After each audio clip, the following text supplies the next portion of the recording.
Hey everyone, what's going on? Welcome to another episode of the Buds and Blue Jays. I'm your host, Jesse Burrell. I'm joined as always by my co-host, Riley McConnell. Riley, how you doing? Good, man. Just hanging out here on a Friday night, ready to talk some baseball. Had a week to think about your question. Had a week to think about baseball in general. Ready to go. Ready to get the ball rolling here. Yeah, today on the show, we're going to finish up our Meet the Team segment where we introduce you to the most important people that will be affecting the 2022 Toronto Blue Jays. In our debut episode, we talked a lot about the offense that was coming on this team. We talked about Charlie Montoyo. And on their episode we did last week, we touched in a lot of the pitchers into our bullpen. So we pretty much got a lot of the big names out of the way already. So today we're going to kind of focus on a bunch of the side characters, like our broadcasters. We're going to talk about the GM, and we're going to talk about prospects. Because who doesn't love talking prospects? Always exciting. We're now into the month of February, and if this were a normal baseball season coming up, we'd be gearing up for pitchers and catchers reporting to spring training, and we'd be finishing up any last-minute off-season transactions that we have. But unfortunately, we're still in the middle of a pretty heated labor debate between the owners and the Players Association. So it seems like they're making some progress and they're getting there, but they're taking baby steps, but we still seem like we're quite a ways away before an agreement's made. Any thoughts on that? Yeah, it's seeing all this stuff on Twitter, and a lot of it is negative stuff. Me personally, it is, every baseball fan out there would love to see, some sort of terms being come to, and just try to meet in the middle somewhere. I mean, I don't do finance, I don't do terms and agreement. For obviously it's a lot more complicated than it seems. I just hope they come to terms here real soon.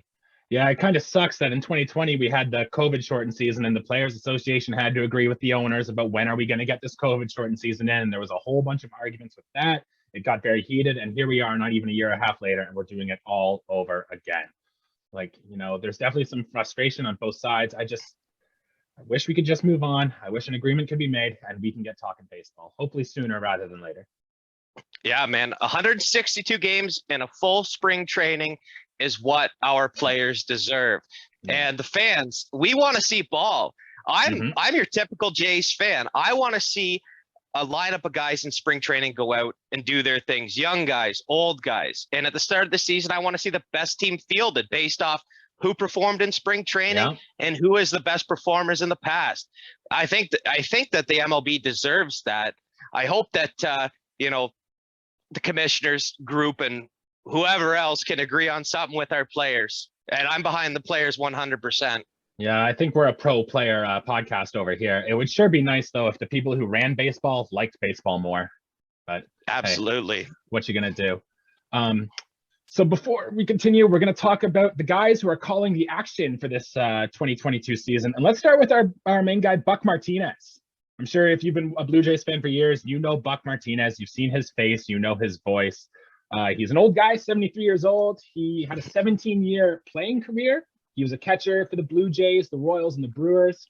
He also was a coach for the Blue Jays. He was a manager in the 2001 season and part of 2002. He became officially part of the Blue Jays crew in 2010. And yeah, he's like the guy you think of when you think of Blue Jays broadcasting in baseball. Love to hear his voice. He has such a unique call to the game. His swing and a drive call when he knows it's a no-doubter. I love to hear that as a Canadian baseball fan on the air. When guys like Edwin and Jose were hitting those big bomb seasons, hearing him say that every broadcast. Oh, it was great to hear, man. He has such a great voice for being a broadcaster. And you know what? He wasn't the best catcher of all time, but he sure as hell has one of the best throwouts of all, or I would say outs of all time, not throwouts, when he broke his leg at home plate and still tagged out a runner. Hey, team player, it's all about the game, right? Oh, yeah. You got to be a gritty guy when you're behind the plate. Another thing with Buck is just, I love the get up, bomb, get up, God! He goes there. It's pretty great. Can you give me a Buck Martinez impression real quick? I will certainly do my best. Yeah. Here's Jose Baltista. He'll come into the game 1 for 3 today. He doubled in his first at-bat. That was in the first inning. Here's the pitch. Swing and a drive. Get up, Paul. Get up. It is gone. And the Jays lead it 5-4. Man, that's beautiful. You had me fooled. Beautiful. Seems like just like that guy.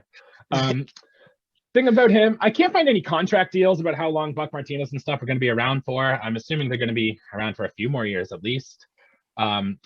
It's just when we went to the COVID shortened season last year, Buck Martinez wasn't in Toronto when we came back. And I think, now I don't know for sure, but I think it's just because he's not vaccinated. So he couldn't get back into Canada.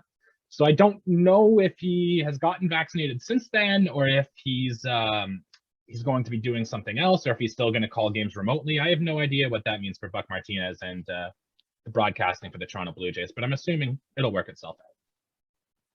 Yeah, I mean, you talk about a contract, and I hope that contract goes on for years and years, because I could not get sick of that man. You know, Yeah, he was an MLB player. He's been part of the Jays organization for so long. He's the Jays family member. You know, he's the grandfather of the Toronto Blue Jays right now. That makes sense. All right, let's get into his partner, Pat Tabler, 64 years old. He was a former first-round pick in the Yankees in 1976. Played for Cleveland, Cubs, Royals, and the Blue Jays. He was actually on the 1992 World Series team that the Blue Jays had, so he was on there. He also started in 2010 along with Buck Martinez, and it was actually his birthday on Wednesday, so happy birthday, Pat Tabler. Happy belated Pat Tabler. Yeah, it's good. We don't really have much to say to him. He's a color guy. He just seems he goes about his business professionally. Yeah, he'll make mistakes sometimes, but you know, being a broadcaster's hard. You're obviously going to make mistakes, and it's just, you wouldn't pick him out of a crowd, I don't think, but you know his voice when you hear it, and you know it's pretty solid. He is, I would say, one of the more insightful color commentators in the games. I mean, me personally, when the Jays play it and they're on the Yes TV or whatever, listening to the Yankees color guy or whatever, like he's leagues below Pat or the White Sox guy, like Pat. Yeah. I mean, Pat Tabler's great. I mean, for what he contributes to the broadcast, I mean, Pat Tabler, is the guy you want for something like that. Ex-MLB player, a guy with a good voice that's recognizable and knowledgeable for the game. Absolutely. And I think every booth kind of just needs a guy like that, a quiet guy who goes about his business and just knows his stuff, right? And Pat Tabler's been that guy. In 2 years ago, the Blue Jays added another guy to their booth. It's a well-known guy if you know baseball. His name's Dan Shulman. He's 54 years old, who also has a birthday coming up. His birthday is next week, so happy belated birthday, Dan Shulman. He's a Canadian you won guy. that. Yep, absolutely. He went to Western University. He's got the very iconic deep voice that's soothing. Like, I remember listening to his podcast, Swing the Belt, and someone did a analysis of Dan Shulman's voice and why it's actually so soothing to the ear to hear, and something about how deep it is triggers our pleasure sensors in our ears. So it's something wild about it. He calls a lot of college basketball games. He started calling Blue Jays games in 2016 after years of doing ESPN Sunday Night Baseball. It was also Dan Shulman. I don't know if you remember this, but back in 2011, he was calling a game between, I think it was the Phillies and the Mets. And it was when Osama bin Laden was announced that he was found. It was Dan Shulman who actually broke that news to the Americans that night, that Osama had been captured and whatnot. So he's had iconic moments in his broadcasting history. I would say that when you're breaking the news, breaking big news as a broadcaster, because that would have been, very big news. You mentioned that. I can't actually reconcile the call on that. I might have to look it up after, because now I'm very curious. Dan Shulman would have a good voice, a comforting voice, almost a fatherly, soft, deep voice. For something like that. So that is very neat. I remember watching that game in 2011. I was at a buddy's house, and just as soon as he said it, he kind of gave you that calm, that comfort that things were okay. And then the whole crowd finds out literally about 5 minutes later, and you just hear USA chants and everyone's going nuts in Philadelphia. And it was a wild time. But yeah, Dan Shulman's part of this team. He's good. He gets my vote for my favorite announcer. I think I like watching games with Dan Shulman just a little bit more than Buck and Tabby, but they're all great guys. They've been Blue Jays for forever. You kind of associate Blue Jays baseball with these three guys. Yeah, absolutely. I think my vote falls in the other category. Nothing against yours. We both have our reasons. Yeah, how dare you? Yeah, I know. How dare we disagree on this show? No, I'm more of a light sounding guy. I do like this. I like Shulman's, soothing voice, but I do like that yippy sound of Buck's calls for a sharp play. That's what I'll call them, is sharp plays, because he gets genuinely excited. He really does. Yep. That's good. And the excitement kind of runs off of you as a fan, right? Oh, absolutely. All right, Riley, quick question. Can you tell me who the Blue Jays radio announcer is? Well, forever it was Cheek. Yeah, Tom Cheek for a long time. And then it was Mike forever. Gamer. Yeah, I honestly, I could not tell you that. I only know, if you were to say Blue Jays radio, I would just say Tom Cheek, because that is one of the most iconic names floating from the start to, I would say, I don't know what year that would have finished. I'm going to say mid-2000s, but I don't have any idea, Jesse. Yeah, currently. Well, you don't have an idea because there isn't any, which is bullshit, and I'm still pissed about this to this day. It was back before the COVID season in 2020 that the Blue Jays decided they're just going to scrap their whole radio broadcasting team, which is kind of weird for a media company who owns its own radio station. You think you could have these radio broadcasts here, but no, they decided just to simulcast the live TV broadcast. So what you're hearing on TV when you're watching the Blue Jays is the same thing you're hearing when you're listening to the radio, which is so hard to do. It's a different thing calling games on the radio versus calling Blue Jays games on TV. And I know so many people who just rely on the radio voices to get through their summer while they're mowing their lawn or while they're doing other things. They're at the beach and listening to Blue Jays baseball, and they can't do that. And that still bothers me to this day. I mean, I'm with you on that one, to be honest, man. If you're on the road, and hypothetically, I realize that you and I, with our MLB TVs, yep. But if you're the casual viewer who needs to get, I won't say wants to get into the Jays, if you're the casual Canadian who needs to get into the Blue Jays, that is something, you're losing a huge draw. And that's unfair in a lot of senses, man. Because, I mean, we just on our phones like, Jesse, do you want to watch, the Rockies and Diamondbacks tonight? Oh, yeah, it's on at 10:30. Well, well, great, whatever. But if you're the casual viewer or listener, for that matter, it's such a takeaway. And there's a lot of people who find their love of baseball just from listening to on the radio, letting their imagination grow, and they can't do that. I don't listen to a lot of regular season games on the radio because usually I can find my way to a TV and I can do all that. But spring training games were my jam on the radio. Like, I would prefer listening to those over watching the spring training games on TV, because you get that sense of spring, the excitement's there, and with smaller crowds, it really feels like a different experience. And I'm pissed off that that's being taken away from us still. And you should be, Jesse. I mean, you are quite passionate about this. I don't share in the same enthusiasm. Perhaps I should, as a Jays fan, as someone who does listen to the radio daily, I would say. Do I find myself to a television set to watch and listen at the same time? Yes. But if I wasn't there, if I didn't have that available, yeah, it would really help out. So yeah, Jesse, I'm mad too. I'm ticked off. That does suck, dude. That does suck. That's the answer I was looking for. Let's get heated. Let's find a way to get Sportsnet to get their radio broadcast back. Oh man, start sending some emails there. And you know who we're going to send those emails to? We're going to send them to Ross Atkins and Mark Shapiro, who are our general manager and CEO of the Toronto Blue Jays team. Both were brought over to this team in 2015 after they spent long stints with Cleveland.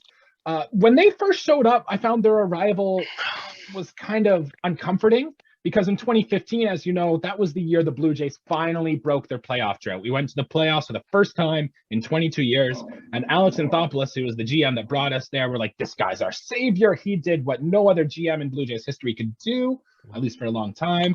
And why are they replacing this guy? Or who's the Shapiro guy who wants to kick him out the door? Why are they doing this? Like, Anthopoulos finally made something happen, and I think that that kind of got them off to a rough start here in Toronto. Yeah, well, for the people out there who also think Moneyball is the best movie of all time, he is the one who traded Ricardo Rincon to the Athletics. Sure did, as the setup pitcher. Yep. By the way, set it in stone now. Like, in my opinion, one of the greatest movies, even if you are not a baseball fan, and if you're a woman of any age out there and you find Brad Pitt attractive, it is another great movie to watch. And I find Brad Pitt attractive. Oh yeah, no, it's a beautiful guy, beautiful movie, and it's it is about baseball, but there is just so much more about that movie that can be interpreted beautiful. But that's for me when Shapiro came. That's kind of what I thought about personally is when he was in Cleveland and they were collapsing there. I'm pretty sure they would have had Jake Westbrook as a pitcher, Kenny Lofton in the outfield, Travis Hafner was first base or DH. They might have had a young Victor Martinez. Sure did, yep. Yeah, and from there, I know him because he was the only other GM besides Billy Beane, played by Brad Pitt, in that movie. So of course you remember things like that. Yeah, and you've mentioned some of the players that he had in Cleveland. That kind of tells you what Mark Shapiro was always good at. I mean, yes, he's more on the business side here in Toronto, but he was good at bringing in that young team of talent. Had a good Travis Hafner. He had Grady Sizemore too. He was a young, talented player. Yeah. And Victor Martinez. So that was kind of his thing. And when he brought Ross Atkins into Toronto with him, I know fans weren't really happy because, they were still good in 2016, but then in 2017 came around, the team started to kind of fall apart. Baltista started to decline. Donaldson got hurt and, this whole thing. And then they came up with the Shatkins nickname, right? Where they combined the two guys together. And but the thing they've always had a plan, right? They always said, we're going to get a little prospects. We're going to build a core. We're going to have a core of prospects. They're all going to come in at the same time. Well, they're arbitration eligible. Then we're going to add free agents to go into this team. And now that we're here into 2022, he did it. He did his plan. He had the young core of Bo Bichette, Vladimir Guerrero, Kevin Biggio, all these young prospects coming up. They all showed up. They got here at the same time. And now that they're here, they're entering their core. He's added the George Springer. He's added the Hyunjin Ryu. He's added the Kevin Gausman, So they've done what they've said they were going to do when they got here. And it seems to be working so far. I mean, to me, the way that, comparatively, because the MLB teams do not have a cap, they can pay penalties and whatever else. Working in the constraints of a budget, and shout out to Moneyball again. We're a little bit more wealthy than Oakland in the 2000s, but however, getting Bo and Vlad and Kevin, before, we have to pay them what I call big money. Yeah. And signing stars, because George Springer is a star. Robbie Ray is a star. Obviously we lost him, but now Kevin Gausman, I would say in 1 year, he has proven that he is a star, and I hope he holds that star status. It's funny the way that baseball works, especially in the American League East, because you're working with this much money or you're working with this much money. We're about here. And we still field a team that got 91 freaking wins last year. It's crazy to think about. Look at it on paper, the payrolls of some teams and how we performed. So we really did a good job at harnessing our young players and surrounding them with paid older veterans. Which is exactly what Shapiro and Atkins said they were going to do when they got here. It's amazing. The Blue Jays are owned by Rogers, which is a massive telecommunications company. And boy, for having all that money, they sure don't act like it all the time, right? They kind of have in recent years with the Ryu and Springer transactions and whatnot. But for years, they never sent out these contracts for these players when they very clearly have the money. Money wasn't the issue. Yeah. But yeah, I don't know if it's selfishness or we're like, obviously at the end of the day, things have changed. I talk to my, friends or family about sports, and sports is not sports now. It's a business. At the end of the day, you're trying to create a profit. And sadly, as a fan, I know this, and it kind of stinks in a way, but also the upside of that for any owners listening, if you spend money, you will get money. As in, if you sign players for big deals that are good players, you will get a great return. People will buy their jerseys. People will buy hats, buy balls, buy tickets, buy hot dogs. You name it. If you field a good team, people will come and see that good team. TV viewership will go up, which is the big way MLB teams are making money these days, right? Like, yeah, you got to spend money to make money. It's common business sense, right? Exactly, man. I think they teach you that in kindergarten nowadays. Yeah, teaching the kindergartners economics, hey, got to start somewhere. All right, so that's kind of, I think, all the main players we're going to talk about. We've talked about now the GM and the CEO. We'll touch on them as the season goes on. If there's any new broadcasters coming in, we'll talk about those. Let's get into a fun topic here now, and we're going to talk Blue Jays prospects, because who doesn't love to dream on a prospect and what they could be in the future for this team? These are the guys. I don't know about you, but there have been Blue Jays prospects in the past that have gripped my heart, and I've never let go of. Like, I still think Travis Snyder, even though he just retired, could still be a superstar who could mash 40 home runs. Oh my God. I would say, hey, you know what? Before the show, I mentioned Nate Pearson. I said, keep your expectations low in a nice way. I still expect things of Nate Pearson, but I'm going to say right now, let Travis Snyder go. He was a great outfield. He was a great fielder for us. I think he did better in Pittsburgh, for God's sakes. Yeah. He was the one prospect, the Blue Jays prospect, that I just fell in love with. Lefty swing, masher. I was certain he was going to be a star. As talking from a lefty batter. Yeah. There you go. Oh, well. So let's get into then some new prospects that Blue Jays fans can dream on and go in. And we could just go down a list and talk about who they are in order and stuff. But what's the fun in that? Riley, what I'm going to give you is tell me 2 or 3 prospects that you think are going to take massive jumps in 2022. So a couple weeks ago, we talked about position players, and we talked about, perhaps a vacancy on third base. Yeah. We currently have what seems like Santiago Espinal playing third base for us. But for those who know and for those who don't know, we do have a very good AAA and AA system, that being in Buffalo and New Hampshire.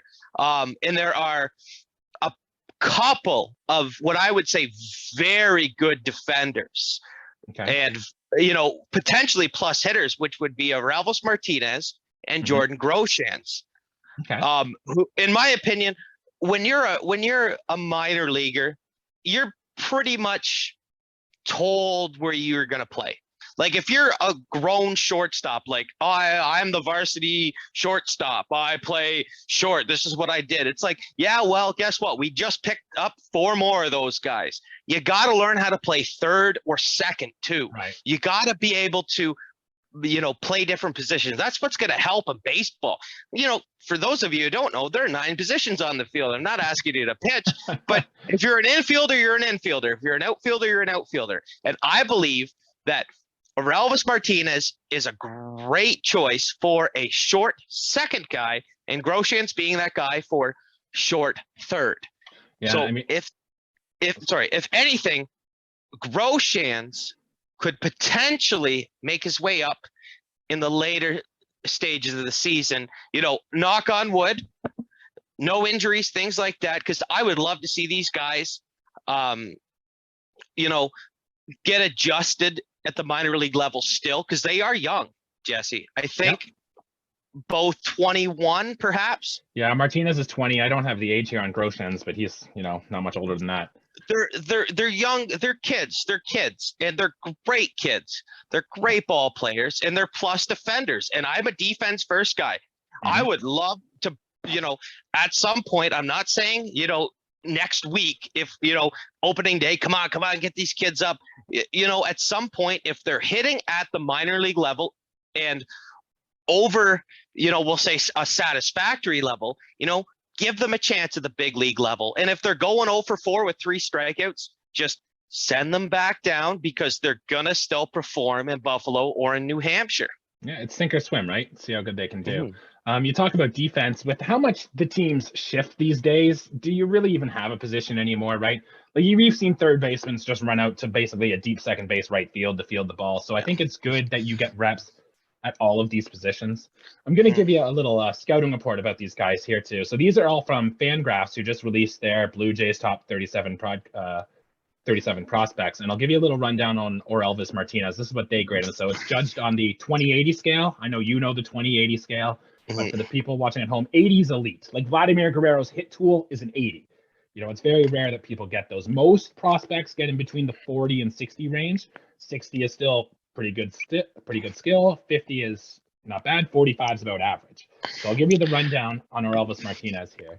His hit tool is about 45. So his bat to ball skills aren't the best, but they're fine. Still only 20 years old. He should get better with that.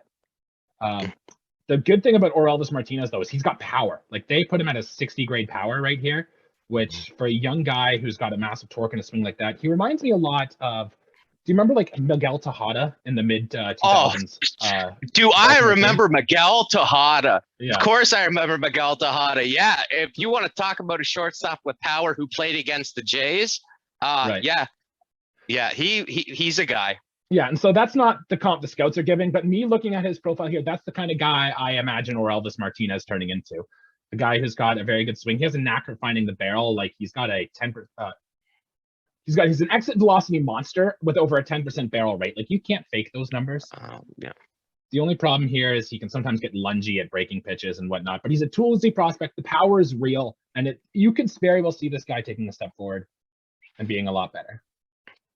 Yeah, being a middle infielder, Jesse, with power is a rare find. Like, let's be honest. We traditionally, your second baseman, your shortstops, are short swinged contact hitters. You know, to be able to have, you know, a fine defender in the middle of the infield who can give you good power numbers is, you know, not a diamond in the rough, we'll say, but something along those lines of a rare find. And that would be very nice to have. You're starting to see more of them now as we get into like the late 2000s, more second basemen and stuff that can really go. But you're right, for years, you didn't really see much of that. That's why Marcus Simeon just last year set the record for most home runs by a second baseman. Because he never really natural shortstop. Of course. You touched on Jordan Groshan's. He was the guy that was a prospect with Vlad, with Bo, but he got hurt for the year there, so he kind of had to stay back in the minor leagues. When he was drafted, he was thought, like you kind of said, probably he's going to play some third base, play some second base, but he's still playing shortstop in Buffalo, I believe. So they're really giving him a hard look there. His swing, he's a very hard swinger. He always got like Josh Donaldson like comps. Now, I'm not saying Jordan Groshan's is going to turn into Josh Donaldson, but the way he swings, and if you listen to Josh Donaldson talk hitting, Jordan Groshan's kind of follows that. He's got the big leg kick. He goes through and, you know, he tries to get under the ball to lift it in the air. I mean, the build's different there as far as like, you know, Donaldson and Groshan's. I mean, when Donaldson came into the big leagues, people forget that he was an older fella, not an old man by any stretch of the imagination. But when he came in with Oakland, I believe he was, you know, 27 around right. There, 27, something like that. Groshan's is a kid. I mean, you know, I would say out of anyone we're going to talk about for prospects, I'm not saying Groshan's is going to play this year, but I think for, you know, the amount of potential this guy has, I think it's the most for a position player. Well, we are missing one big position player prospect that we haven't even touched on yet. We'll get there. You're still talking about Jordan. Yeah, I think Jordan Groshan's a good comp for him would kind of be what Evan Longoria has done lately, not in his Rays days, but since he's come to San Francisco. I don't think he's going to be a stud, but he's still going to be solid. He's still going to be good. He's going to be a core part in your lineup. That's kind of where I think Jordan Groshan's is going to end up. I would agree with you. Evan Longoria is a great comp. Thanks. I know you said that maybe not the Tampa comparison, but you know how much time there is left on his clock, man? I mean, never say never as far as that goes, man. We don't know what kind of numbers this kid is going to put up. Like, he has not had a big league at bat yet. Anyone who we're talking about right now has never had a big league pitch or at bat, referring to pitchers and position players. Hey, he could be anything. That's the fun. That's why we dream on these prospects. That's why we dream. Yeah. Okay. Riley, I can't believe we talked about two prospects and we haven't talked about Gabriel Moreno yet. Yeah, well, I kind of skipped my mind. I can talk about I was never two things I was never, and that was a pitcher or a catcher. I was definitely an infielder. Certainly wasn't a catcher, and that's I think why it slipped my mind. But if you want to talk about, you know, catchers, first of all, we have an abundance of them, and second of all, we might have the most MLB ready player in our farm system right now. Hey man, catchers are people too, you know. Catchers are people too, man. So yeah, Gabriel Moreno. So he didn't start the year last year on the top 100 prospects, but when he got in, I don't remember exactly what league it is. It was either high A or it was double A. He hit the ground running, and that was after a hot ending to the season in 2019.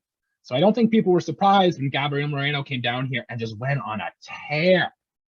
He slugged over 650 in AAA. A slugging over 650. Like, for a catcher, like, that's insane. People don't do that. People, like, Vladdy did that, sure, when he was in AAA, but Vladdy had the best minor league season any of us has ever seen. Gabriel Moreno was up there.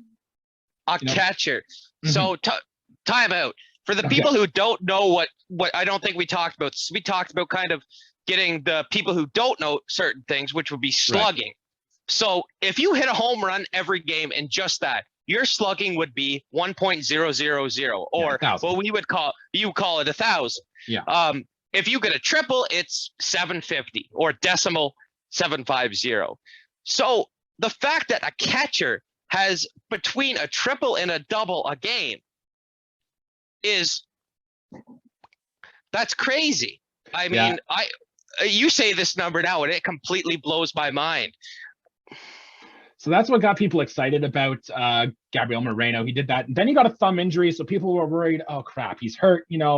Small sample sizes. This is going to be the guy who really is. So the Jays sent him to the Arizona Fall League at the fall, and he just continued. He just kept raking. I don't think he won All-Star AFL MVP, but I know he came close. I know he got votes, and he was up there. I would actually, I'm dying of anticipation. I want you to read me his scout rating right this second, because this is something that we need to hear. Because if anyone, I mean, I did talk about Groshans, I did talk about Martinez, but if anyone is really MLB ready, it is Gabby Moreno. The fact that we have so many good catchers in our organization is kind of what keeps him down a little bit. And I think that's okay, because there's nothing wrong with a good catcher lighting it up in AA, AAA, because we don't want to ruin a guy. We don't want to just destroy his confidence. We don't want to, ruin him. This is, you say Kirk's the catcher of the future, and, or Jansen or whoever, man, 20 on the nose, right? 20 years old, Gabby Moreno. 21. Well, he's 20 now. He'll be 21 before the season starts. Sure. So, like, as young as you can get for an MLB ready player, and and as far as farmed guys go, that's insane. I mean, what this kid's done is insane, and the fact that he's slugged and hit as well as he has for a catcher, which is, historically and typically been the weakest hitting position in baseball. Now, let's not go a little crazy. Do remember that catchers do take a little bit more time to develop. They're like defensemen in hockey, right? It always takes defensemen a little longer to develop before it does. For here, catchers are no exception. But you wanted to hear the scouting report on Gabriel Moreno? Oh, dude, I would absolutely love to hear these numbers. All right. So again, it's on the 20/80 scale, where if you're in the 60s, you're good. 50s, you're even pretty good. Gabriel Moreno has a 60 for his hit tool right now at age 21. 60. Comes on the back of an 11% strikeout rate. That can't be fake, right? He hits really hard with his exit velocity, and he barely strikes out. Like, that's just stuff you love to see. And in terms of just his bat control, he's got a 70 grade. 70 is elite. And the scouts are giving Gabriel Moreno an elite grade on his bat control. Man, those, like, if you're to talk about catchers that age, like, you're getting into some, like, what I would call Johnny Bench and Ivan Rodriguez numbers. Like, in my head, that's what it sounds like, Jesse. You want to talk about upside. You say numbers like that, and in my head, I think, okay, we got Bench with the Reds and Pudge. Yes, okay. Yeah, no, crazy numbers, man. And what about defense? What about defensively? So defensively, they gave him a 50 for his fielding, which at 21, still, that's pretty good. You take that. And his arm also got a 50 grade. So he throws well. He can defend well. I haven't even talked about his speed on the bases, but Fangraphs even gave his speed a 50. That's an above average base runner at a catcher position. Who is this guy? He's certainly not AJ Przinsky running the bases. Holy moly. Yeah. And in terms of power, the power might be the thing that kind of holds him back, but you saw the slugging percentage in AA. He's probably a guy who's going to hit you 20 home runs in a season, right? There's some talk. And he's also been really good at catching up to high speeds, like pitches thrown 98 miles and above that you see minor leaguers struggle with time. That didn't bother Gabriel Moreno. So, like, if you want to talk about a prospect who covers everything you want, Gabriel Moreno is that guy. I mean, it certainly sounds with it with those numbers. I mean, certainly when you talk about the velocity of pitches, you know, for I'll say kid again because they are kids, you know, essentially, you know, facing pitches that are 97, 98, 99 miles an hour, you know, those are intimidating stuff when they're thrown, you know, chest level, you know, on the inside portion of the plate that are in the strike zone. But you think in your head that, oh my God, that's going to hit me, and be able to turn on that pitch and barrel that ball up. Oh yeah. I mean, that's insane. And they're only going to get better. He's only going to get better. So I don't want to get too excited because, like we said, catching prospects do take time to deliver. But if you are going to dream on a Blue Jays prospect that can be another high impact piece that can be dominant, Gabriel Moreno is your guy. He's the guy you should watch with the star on a bullet and get excited because we're probably going to see him in 2022. Yeah, man, he could potentially be a Pat Borders. There's a flashback to the 90s if you're a Jays fan there. And hopefully some foreshadowing to a something for those of you who know who won a certain piece of hardware and whatever year. That'd be great. And I don't want to alarm you, but Gabriel Moreno played some third base at the Arizona Fall League. The Jays are giving him looks at third base. And as we know, there's a hole for third base on this team right now. So are they trying to push that to get him into the lineup? I don't know. We'll see. It'll be one of the main storylines we get to watch in this season. Yep, absolutely. If you're interested in third base, send it to shackinson@gmail.com. No, don't actually do that. I'm just screwing around. But there is a big hole at third base. I mean, nothing against Espinal. He is a great, what I would say, fifth infielder, a backup guy, someone who does put up plus numbers as someone who's not rated as a plus offensive player. You know, there's a lot of options that the Jays could go this year in filling that spot in third base. Yep, including free agents and stuff, which we could touch on another time. I am going to touch through some other prospects in the Blue Jay system that caught my eye. One of my favorites is Gunnar Hogland, which, first of all, Gunnar Hogland, great name. 80 grade name right there. Oh, absolutely, dude. Yeah. And if you were to say, hey, without me watching the draft, when we drafted him, hey, Riley, what do you think of Gunnar Hogland? I would say, yeah, what team from Sweden does he play for? Right? What a name. Yeah. So he's 21 years old. He was a first-round pick of just last year's draft. And if you remember, because I watched the draft because I'm nuts like that, the Jays had the 17th overall pick. And Jays weren't going to get any of the top guys like Jack Leiter and trying to think, Kumar Rocker. You know, we weren't getting any of those guys. But when they got to the Jays pick, the Jays took this guy who was recovering from a Tommy John surgery, who was pitching pretty well in college and had one or two shaky starts. And then it realized, yeah, he had an elbow tear. He had to go take Tommy John. But a lot of the scouts were saying about that is like, if this guy was healthy and if this guy was going, he would have been a top 10 pick in this year's draft. And I am always, always, always going to bet on upside, bet on talent. And Gunnar Hogland has the talent. Scouts gave him like the best control out of any pitcher, period. Better than Jackson Joe, better than Jack Leiter, better than the other guy I mentioned. Gunnar Hogland had better control than, yeah, that's the one. Then Kumar Rocker. Yeah. There's talk too that if he comes in, I don't know where the Jays are going to place him in their organization, but if he comes in and hits the ground running, he could be a lot like Alek Manoah. Gunnar Hogland could be the first player from this draft class to come up to the big leagues. So he could be helping this Blue Jays team sooner rather than later. I think absolutely he is the first player to come up from this draft class. He just got picked. I mean, I would put him in Double-A. It would be aggressive, but yes, I think I'm with you. In like a 4 or 5 spot, I don't know what to ask of these young guys. It all comes down to their confidence. And I was never a pitcher, but pitching has got to be so much more mental than I'm even thinking about.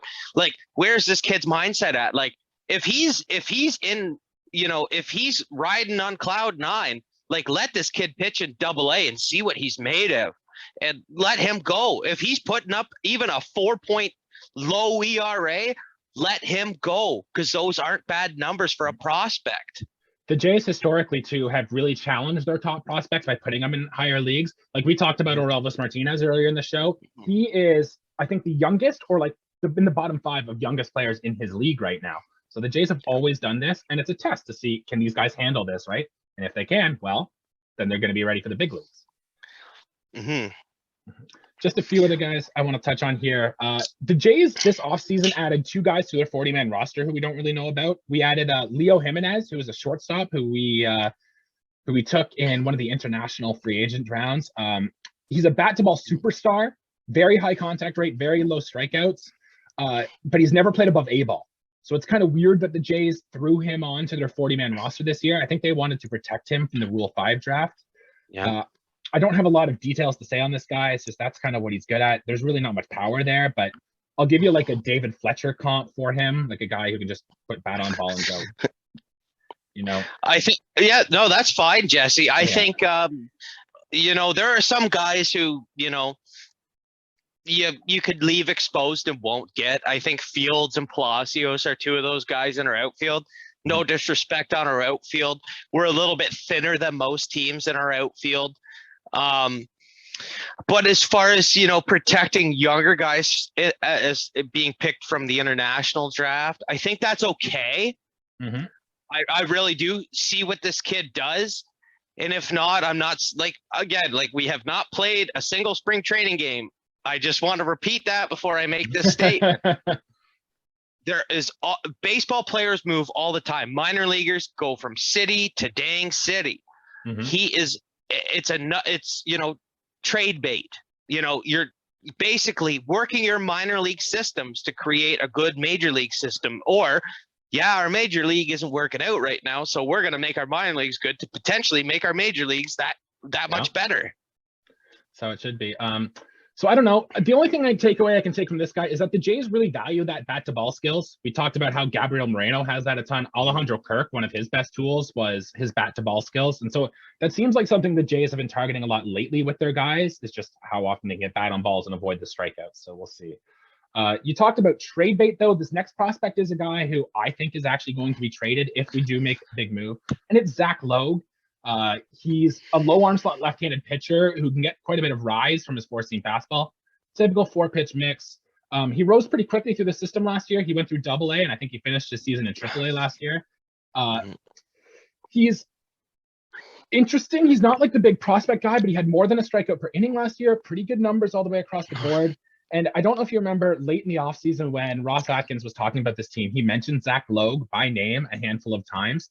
Now, I don't know if he's genuinely excited about what this guy could be, or I think he's just trying to talk him up in order to get more trade value. So other teams hear him and they think, oh, Zach Logue, this is a guy we can go get. I mean, sports are pretty propaganda-ish. If I'm to mention, you know, a certain player a number of times, if I'm a big, you know, here I am in my seat, general manager, and I go, shortstop, Jesse Burrell, Jesse Burrell, Jesse Burrell. Teams are going to go, and he, yeah, a wonderful dude. And hear that name, you know, perhaps that raises his you know, his stock value, right? His stock, his value a little bit. I don't know what that goal was. We talked about a little before, you know, going on tonight. I said, you know, what do you think of Zach Logue? You know, I like the fact because as a lefty batter, I didn't hit worth a, you know, monkey's uncle off a lefty. You know, for me, it's fun to watch a lefty pitch. But as you said, and I hope you get more into this, he just doesn't have that one thing that makes him a major league starter. And every pitcher that pitches in the major leagues that isn't what you would say a spot starter needs to have that one little edge that sets him over that next guy.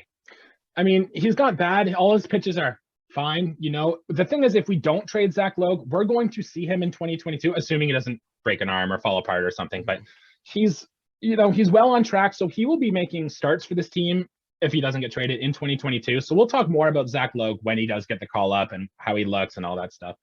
We can go there. A couple prospects I just want to touch on, go through them quick. Some names to remember for this year. I want you to remember Ricky Tiedemann and Sam Roberisi. Just keep those names in the back of your mind. They're pitchers who are quite young in the minor leagues, but I think if they figure it out and take a step forward, it could be guys we're talking about next year at this time when we're talking prospects. But of course, these things are always changing, right? We'll talk about them as they come up. Yeah, good stuff, man. It's always fun to have names in the back of your mind when you're talking baseball that you forget that are in your minor leagues, and all of a sudden, oh, this guy's hot. Oh my God, I was thinking of this guy. What a player he is. Oh, well, we're calling him up. Oh, fantastic. I mean, baseball is one of the most exciting sports as far as young talent goes for me. And I think for a lot of people, because the journey to the show, when you're a hockey player, when you're a football player, when you get picked in the first round, you're probably going almost straight to the show. Baseball players have such a journey. And I mean, that's often forgotten. You go through single A ball, double A ball, triple A ball. And if you falter, at whatever step of the way, you get set back. You could have been the first round pick, but you're all of a sudden you're in double A playing second base behind a guy who's 28 years old, who might have been picked in the 17th round. Yeah, that's an issue that baseball really has. Like when Kyler Murray was drafted by the Oakland A's, 11th overall, he had the choice. Even though he liked playing baseball more, he's on record saying, I love baseball. Baseball was my passion. He could have played football or he could have played baseball, and just the grind to have to go through the minor leagues. And like you said, if you falter one step of the way, you're in trouble. Yeah. He didn't play baseball. He switched over and played football. And that's a problem baseball needs to decide. We need to get better athletes to choose to play baseball over these other sports. And I mean, we have two guys here that are, I would say, Rule 5 eligible. We have two great middle infielders in front of us. One guy I would say has a 70 hitting tool. The gentleman in front of me. Yeah. No, it's crazy. The journey that some guys take, whether you're drafted or undrafted. Some guys are undrafted and find their way up to the major leagues. Steve Delabar was a teacher. I can't say we all, but those of you who remember Steve Delabar was an undrafted player who was a teacher and had, I would say, one of the best right-handed split finger fastballs for like 2 years. He threw an immaculate inning. Which I know sounds very specific, but when you talk about baseball, you have to be specific. Yeah. Especially a guy, that was undrafted, not sought out, things like that. Hey, that's all-star Steve Delabar you're talking about. You're absolutely right. My apologies. That is Steve Delabar, an all-star in 2011. I couldn't tell you the year. Holy cow. Those of you who knew, down in the comments, because I'm not letting this guy look that up. If you know what year Steve Delabar was an all-star, let us know. Yeah. All right, so that'll do it about the Blue Jays guys that we got to talk about. I think we had some good discussion there about these prospects and, about the managers. I think that was great. We're going to move on now to some general baseball news. And I know something that I'm very excited about, that I hope you're excited about, is I know you play a lot of MLB The Show, and you've been playing it for years. And they just announced their new cover model for 2022. And who else? It's Shohei Ohtani. Shohei Ohtani has been the cover boy of everything. He was the story of baseball in 2021. He's been on everything. Like GQ magazine, for goodness sake, just put Shohei Ohtani on the cover on it. Like, this guy's everywhere. So no real surprise that Shohei Ohtani was named cover boy. I mean, like I said, there were two AL MVPs last year. The real one being Shohei Ohtani. But when you can basically Babe Ruth the sport of baseball, you are an MVP. If you can hit 40 home runs and have a sub-4 ERA, not a sub-3, like if you could have a sub-4 ERA and still do the things he did, like, it's insane. He is probably, one of the most unique baseball players I have ever watched. His swing is the power, man. The power he generates. Man, like, he has more power in his back leg than I do in my entire body. Mm-hmm. I was so happy to see the full Shohei Ohtani experience last year. Like, it just feels so great. The one thing I'm wondering with MLB The Show now is that now that Shohei Ohtani is on the cover, when we go through and we play our road to the show, are we going to actually be able to be a full two-way player now? Because I don't think we could in any of the other MLB The Show games. I think you kind of had to choose one. So now you could actually select if you're a two-way player. Me personally, I like to keep things very realistic. So I make myself what is called, it sounds, very, kind of big-headed, but it's called the anomaly. And for those of you who have watched me play baseball, I was a speed guy with a power bat. With a lackluster throwing arm and lackluster contact. It's called that. But if you're to go through now, like, because I don't play the newest MLB, I play the one before. But nowadays, if you go through, you can play as basically a Shohei Ohtani. You can decide, like, if you're good enough in those games, like, I might hit cleanup. If you're playing for a National League team and there's no DH, hypothetically, you could pitch opening day and hit 3 spot for them. That's beautiful. Love that. I mean, you talk about the Shohei experience. That's the Shohei experience, except for I think that Shohei has too much speed that they won't keep him out of the 1-2 spot in the lineup wherever he goes. Like, what can't he do, man? Honestly, I'm still in awe to this day. I know. I actually selected him in the 15th and 16th rounds, respectively, of my baseball draft, my fantasy draft for fantasy baseball last year. Humble brag. Nice. I don't know what happened to his rating. I think it's because he was injured, but really benefited me. Great pick, man. I'm proud of you. With that being said, Jesse. Yeah, I've already pre-ordered MLB The Show 22. I'm really excited to play it. Riley, do you have a favorite baseball video game of all time? Oh man, we didn't talk about this. I think you know what I'm gonna say. I think fire away and then see if it's what I'm thinking. MVP Baseball 2005. Nailed it. That's the one. That is 100% the one. With Manny Ramirez on the cover. Yep. There was no Barry Bonds. I gotta roll up the sleeves for this one even to talk about. There was no Barry Bonds in this game. Yep. There was a guy named John Dowd. John Dowd, I remember that. Who was basically Barry Bonds without, any copyright infringement. I don't even know what went on. At that point, I was 2005, so 7.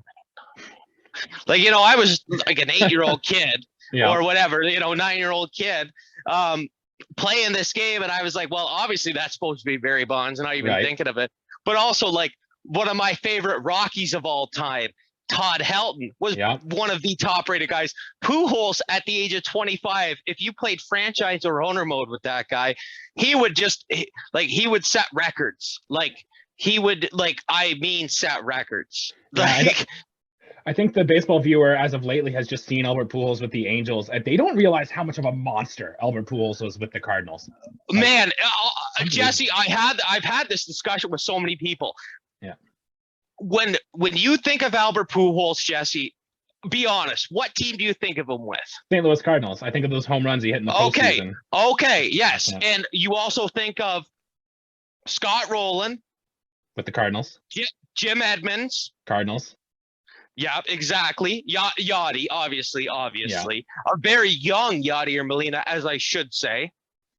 Like, an unbelievable team. And Albert Pujols' numbers that were unbelievable. And if you play through those modes, like, Pujols finishes his career with just, I would say, astronomical numbers. Mm-hmm. So that was a fun talk. I love the game. Everything was great about it. Maybe I'll fire up the old PS2 and play again. I don't know. I'm a 10 dog for all my Nintendo guys out there. I only have a PS4 to play. The newer sports video games. I'm an NHL MLB guy. If I'm to play anything that isn't a sport game, it is on a Nintendo system because it's either Zelda or Mario related. However, I do have MLB 05 for GameCube, and 10 out of 10 would recommend. And you want to talk about, guys, Dante Bichette isn't in it. Craig Biggio and Vlad Guerrero Sr. Vlad Sr., I think, is the best rated player under the age of 30 in that game. Check it out. There you go. Big 5 stars from us. Love that game. If you're ever into old video games, go back and play it. We also wanted to give one quick shout out to, I know a guy we like, and then another guy who I don't know if he would have been in MLB The Show or MLB 2005. But Jeff Francis, big Canadian guy who just got elected Yes, into he the was. Canadian base. Was he in the game? Okay, huge. Of course he was. And I know I know who he pitched for. Yeah, the Rockies. He pitched of course. long time with Colorado, yeah. Yes. 11-year big league career, 8 with Colorado. He was actually on the Toronto Blue Jays 2015 team that we talked about earlier in the episode. Jeff Francis was on that team for a little bit. All accounts, seems like a great guy. And just want to say congratulations, man, for getting into the Canadian Baseball Hall of Fame, that is. I mean, there has been a lot of Canadian pitchers that I've seen. I can, as a Jays fan, yes, I remember Jeff Francis. And then before that, I would say Scott Richmond. Like there has not been a lot of, and Fergie Jenkins, obviously, we got I would say, obviously, well, I wouldn't say like notably the greatest pitcher in Canadian history. However, Jeff Francis, congratulations, as a southpaw who played in Coors Field that kept his ERA and came to Toronto. Like I can't reconcile his numbers in Toronto, but I know he was a above average pitcher as a left-hander that did not throw hard. I know he was good. Yeah, so now we have Jordan Romano as the Blue Jays Canadian player that's currently on the team to root for. So we're rooting for him out. We love Canadian ball players on this show. We're all about it. And we would love to see 50 saves this season out of Jordan Romano. Yes, sir. All right, well, big shout out to him. Riley, we're going back to a trivia. So last week, do you remember what I asked you? Yeah, you asked me a real stumper, man. And honestly, I have thought about this, dude. Like it has been like a whirlwind of like who's even in the Hall of Fame kind of question. So I know I said 9. Yeah, let me just repeat the question. Don't ask me to. Yeah. Yeah. So last week in our Hall of Fame episode, I asked you if you can name how many players who are currently in the Hall of Fame played through Toronto at some point in their career. So you guessed 9 out of the dark. You've given it more thoughts. What do you think? Am I allowed to name the? Can I go through? I haven't used Google or anything like that. Good. But so Henderson, Molitor, Winfield, Frank Thomas. That's 4. Yep. Roy Halladay's 5. Alomar, and there's one more, so I'm going 7. Okay, you're locking it in. Yeah, 7. The answer is 8. Oh, who am I missing, dude? One of our Twitter followers actually mentioned Phil Niekro was one of those guys that played through the Blue Jays. Late 70s. Yes, who was in the Hall of Fame.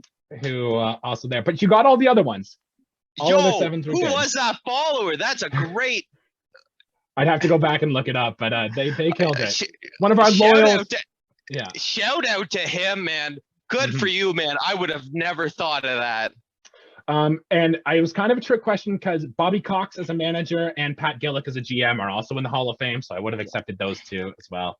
But not bad, man. You nailed the first ones. You did really close on this one. I think we still call that a win for you. I mean, like, you know what?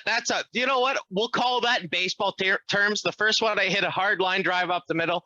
This one, I hit one to the warning track, and the right fielder just had me played perfectly. Yeah, perfect. Good analogy. All right, so for today's trivia question, because we got to leave you on something here, and if you guys watching on YouTube and stuff think you know the answer, leave it below. This is another one, Riley, where it has multiple answers to it. Are you ready? Oh, I'm always ready, Jesse. Okay, perfect. With Shohei Ohtani being made the cover athlete of MLB The Show 2022, how many MLB The Show cover artists can you name? And note, we're looking for the American version, not the Canadian cover version. Dude, this is too, like, are we doing 2? Like, I can do 2K and MLB. No, so MLB The Show. So Joe Mauer. He was on so many. Like, he was on 2. What? Oh, not 3? I only have him here for 2. So. Not 09 and 10? 10 and 11. I think so. 10 and 11. Okay. So then we'll go. Okay. How many MLB The Show athletes? Cover athletes. Besides Shohei, so we got Tatis. Yep. We got Javi Baez, 20. Hey, I'll we give got you... Bryce Harper, Aaron Judge. Yeah. Holy cow.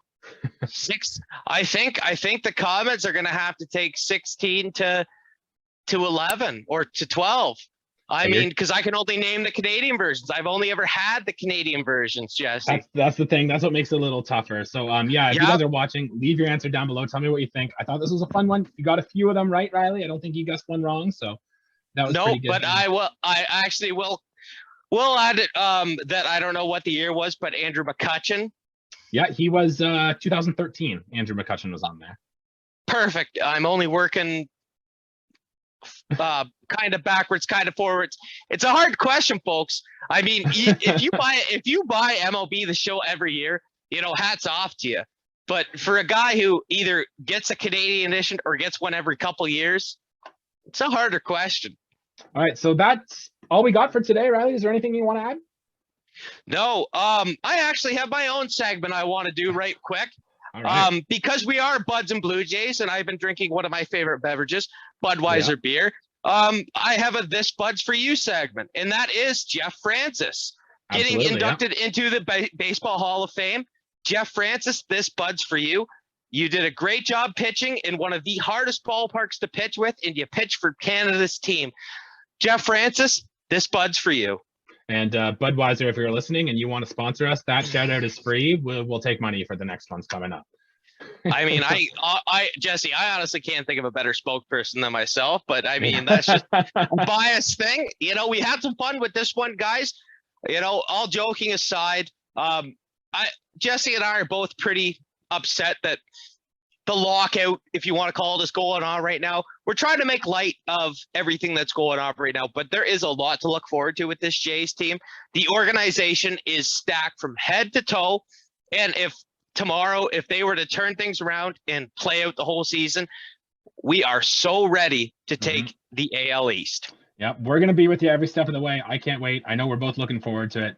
But that's going to do it for our episode today. Thanks for tuning in. I think next week we're going to talk about what's next for this Blue Jays team. Maybe some pieces we can add, some guys we can acquire in trades, maybe some free agents we can look for. So that stuff's a lot of fun too, trying to find stuff like that. Make sure you check out our friends over at Leafs and Lads. We're into the month of February now, so it's trade season around the hockey world. So a lot of Leafs rumors. Din, Isaac, and Mark have you covered over there.